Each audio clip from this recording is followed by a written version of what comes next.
Hello everyone! A aula de hoje vai ser sobre estrangeirismos ou que a gente chama de empréstimo linguístico.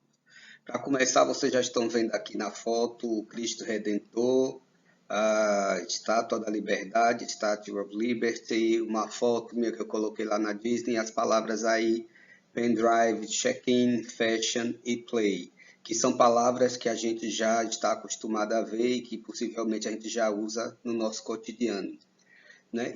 Essa e várias outras palavras, elas vieram para fazer parte da nossa língua, são incorporadas ao nosso vocabulário e passamos a usá-las de forma naturalmente. A isso a gente vai chamar de estrangeirismo ou de empréstimos linguísticos. Aqui a gente tem várias outras palavras que, como vocês podem ver, mouse, short, site, cowboy, notebook, pole position, online, hot dog, drag queen, laptop, hambúrguer, ketchup. Então, são todas spray, são todas essas palavras aí que a gente usa no nosso cotidiano, como às vezes parece até não ser nem palavras que vieram de outros idiomas e que foram emprestados à nossa língua, porque a gente já passa a usar naturalmente esses vocabulários, certo? Mas então, o que é que vem a ser o estrangeirismo?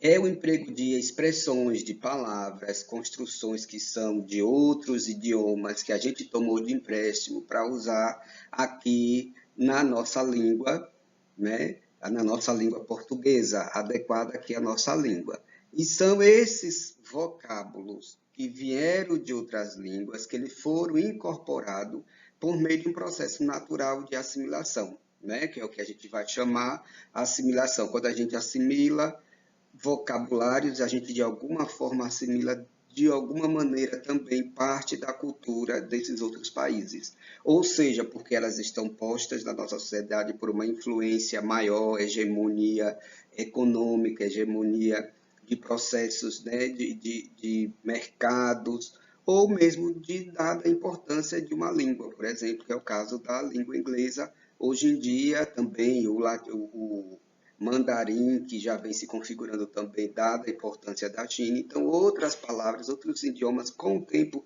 eles passam a ser incorporados aí à nossa língua e nós passamos a utilizá-las de forma até natural, como se elas já fossem nossas, certo? Então, a isso a gente já dá o nome de estrangeiro. Mas isso é ruim, isso é perigoso para a nossa língua portuguesa? Lógico que, na minha opinião, lógico que não, porque até mesmo esses outros países, eles incorporaram vocábulos de outros idiomas. Por exemplo, um exemplo que eu me recordo agora é o da palavra paparazzi, que é origem italiana, mas que a língua inglesa não possuía, e aí eles pegaram essas palavras, eles incorporaram, assim como o inglês incorporou várias outras palavras de vários outros idiomas na língua deles, né? Porque a língua é um processo que está em permanente construção, permanente expansão de processos de mudança. Então, a gente já teve aí né, o inglês da Idade Média, e que ele vai alterando, foi se alterando. A nossa língua portuguesa, por exemplo, que já é uma evolução do latim vulgar, né? Então, esses estrangeirismos, ele é um fenômeno social, ele ocorre em todos os países, em todas as línguas, em todos os idiomas, né? É como se fosse um modismo. De repente, a gente incorpora uma palavra naquele momento ao nosso idioma, e aí possa ser que com o passar do tempo esse idioma não mais seja necessário, esse idioma não, essas palavras, essas expressões não mais sejam necessárias à nossa língua e a gente pode deixá-las de usar de forma natural. Elas simplesmente vão vindo e vão desaparecer, como é a questão das modas, né? Da coisa fashion. Ah, e aí vem, se os estrangeirismos podem ser comparados aos modismos, por que existem empréstimos que se consagram? Então, o que é que a gente pode perceber aí, né, de referência desse estudo? É que, só para a gente possa entender, ao longo da história, muitos vocabulários foram emprestados à nossa língua, né? Então, hoje em dia, a gente percebe que é o inglês que mais empresta palavras.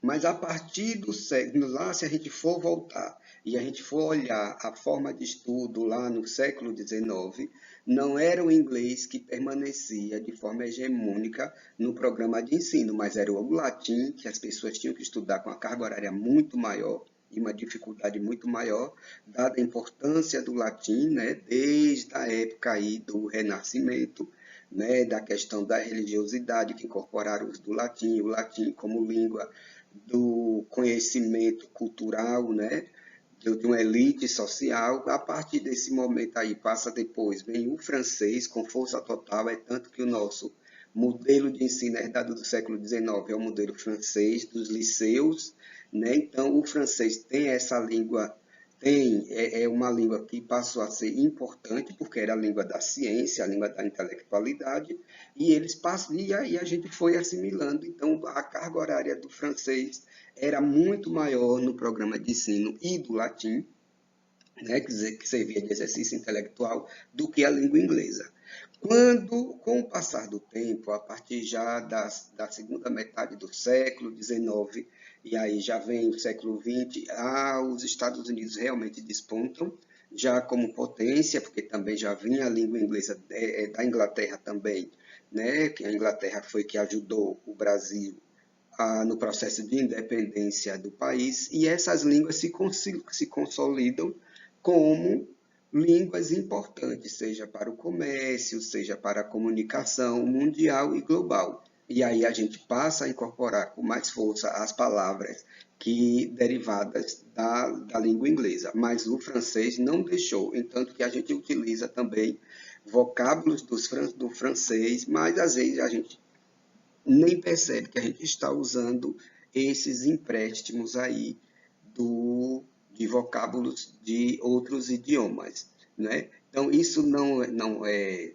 passar a ser incorporado, isso não é uma coisa ruim, porque ele serve para ampliar o leque de vocabulário que é utilizado, e às vezes servem também, às vezes não, muitas vezes, para a gente perceber que a gente diz, eu não entendo isso, eu não entendo inglês, eu tenho dificuldade com línguas. No entanto, esses idiomas estrangeiros já estão sendo utilizados, estão presentes no nosso dia a dia, no nosso cotidiano, e a gente, às vezes, passa desatento e não percebe, né? Então, a gente tem aqui, por exemplo, na foto, né, Milano Fashion Week, também no Brasil chama-se de Fashion Week, né, Semana da Moda, né? Nós utilizamos de forma natural a palavra self, a palavra backup, a palavra delivery, pizza, delete, que a gente fala delete, serial killer, live, champagne, e-mail, Big Brother, né? Então, e-mail electronic mail, quer dizer, correio eletrônico, selfie, um autorretrato, backup. Normalmente, a gente não mais fala, vou fazer um pedido de entrega, a gente fala para fazer um delivery, né? Vou pedir um delivery, que é entrega. Então, nós passamos a utilizar essa linguagem de forma tão natural, né? Lives, que se tornou tão popular nesses últimos tempos aí, né? Então, vou assistir uma live, ninguém diz vou assistir uma ao vivo. Então, essas palavras fazem parte já do nosso cotidiano. Se você pega no notebook, no aparelho de som, aperta o play, que vai tocar, aperta o stop, né? O record, que vai gravar. Então, são coisas, são expressões, são empréstimos linguísticos que já estão inseridos na nossa língua e nós utilizamos de forma natural, às vezes sem nem percebermos. Aqui é uma atividade que eu complementar, só para poder ajudar aqueles que quiserem entender um pouco mais sobre o tema. Tem a música que eu gosto muito, é Samba do Approach, de Zé Cabaleiro, em 1999. Aqui está o site, mas vocês vão no YouTube, vocês colocam lá.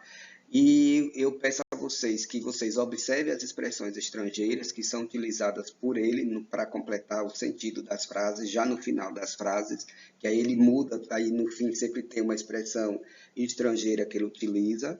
Veja se vocês conseguem reconhecer o significado dessas palavras. Imagine, pensem em qual dessas palavras que ele utiliza, que já está utilizado, já está incorporado ao nosso cotidiano, que muitas vezes, como eu já falei, a gente não percebe.